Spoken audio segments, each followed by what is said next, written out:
So my job is going to be really easy right now because our speakers today have been great, and they've covered everything just about that I wanted to cover. That's fine because we have limited time, and I have a 2-hour drive, so that's okay.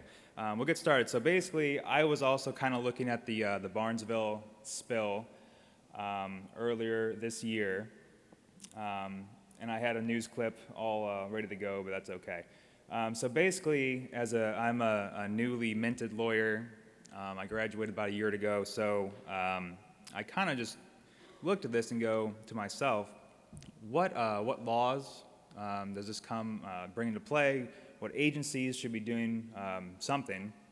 And I really didn't. I had an overview of environmental laws, but I really didn't know too much about it. So these are some of the questions I was asking myself. Who's responsible for contacting the officials? What laws and regulations govern this incident, other incidents? What agency should have been involved? And what exactly is fracking, Brian? I kind of knew, but I kind of didn't. So I kind of dove in. Here's some more of the possible laws, possible agencies. And then I knew some of this before, but here are all the wonderful exemptions that our federal environmental laws go into. So Safe Drinking Water Act. This is just, the first bullet is kind of an overview of what it does. It covers potential drinking water sources and actual drinking water sources, and basically there at the bottom you see that it's exempt from, fracking and oil and gas industry, anything like that basically. So as I'm trying to remember what I have here. So there's an exemption to the Safe Drinking Water Act. There's an exemption to the Clean Air Act. There's an exemption to the Clean Water Act. There's an exemption to RCRA, and I think a lot of these have been gone over today.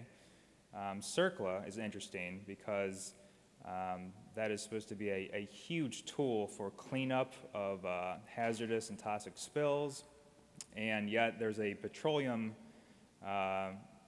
exemption for that, so that doesn't really do us any good. Here's EPCRA. So I kind of went into EPCRA a little bit. We've already been through that. What is it? Passed in '86. It basically supposed to be community planning and right to know,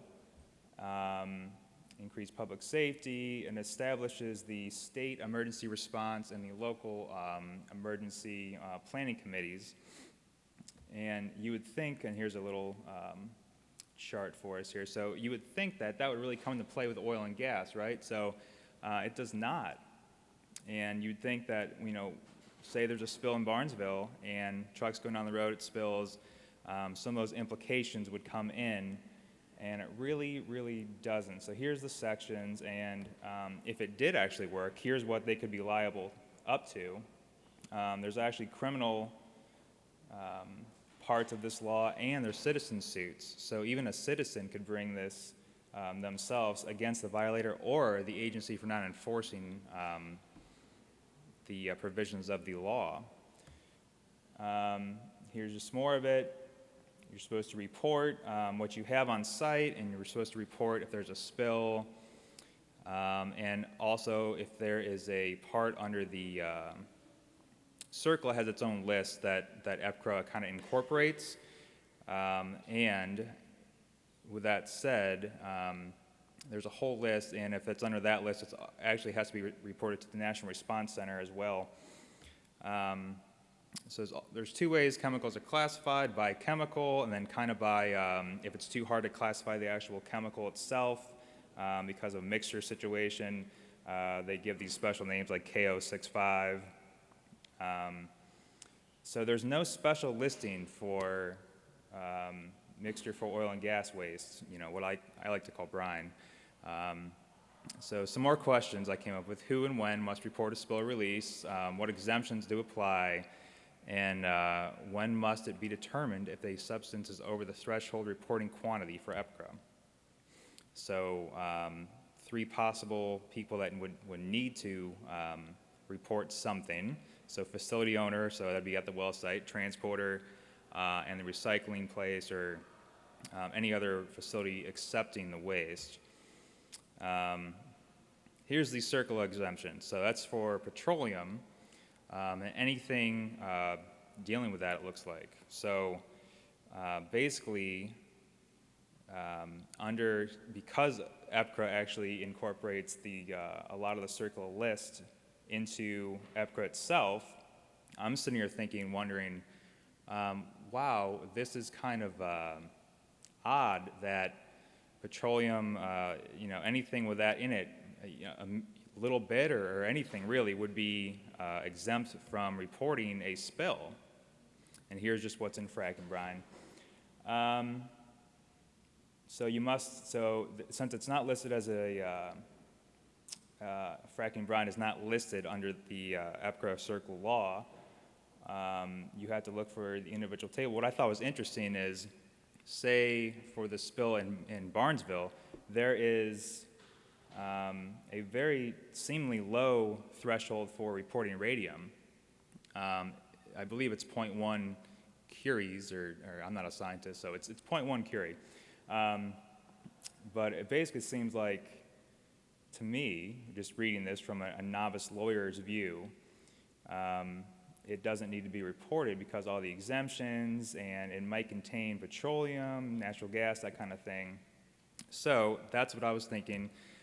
Anyway, main point of my presentation is I started calling all the agencies, federal agencies, local agencies, state agencies, and not a single one was able to give me an answer. I asked them all, they would just pass the buck, basically, and send me on. So I'd call Public Utilities Commission of Ohio. They would say, call CERC. CERC would say, call ODNR. ODNR, of course, would say, call Ohio EPA, and on and on and on it went. So I never actually got, I did my own research, and I kind of came to conclusions, but I never got answers from the industry, or the agencies responsible for overseeing all of this. So I did kind of get into Department of Transportation regulations. It seems like maybe there's something there, but basically, like I said, I made this quick. What needs to be done? Close the loopholes. And we've already been through this. So contact local, state, federal reps. We got to start local. So number two, get the agencies on the same page. And I don't really know how to do that necessarily, but I would really love for them to tell me, like, okay, I can't answer your question, but here's who can. And I don't know if it was willful ignorance on their part. I really do think a lot of the people that I was talking to tried to help me. I really just don't think they had the answer. They didn't know, and they found it very interesting. A couple of people actually did some research of their own for me, came up with no answer. So I really think they were stumped as well. And then the big thing is enforce the existing laws and rules. I mean, they might not be good, but even that's the worst part, is even the things that we have, which are not great, are not getting enforced. So that's basically all I have. And I would just like to say thank you to all the presenters today. You've all been great. I really do appreciate that I didn't have to spend too much time up here going through all this. So I appreciate that. I don't think there's going to be any questions for me, but if there are, please ask. And if not, I think we should give a big round of applause to our presenter, or the organizer of this whole thing, right?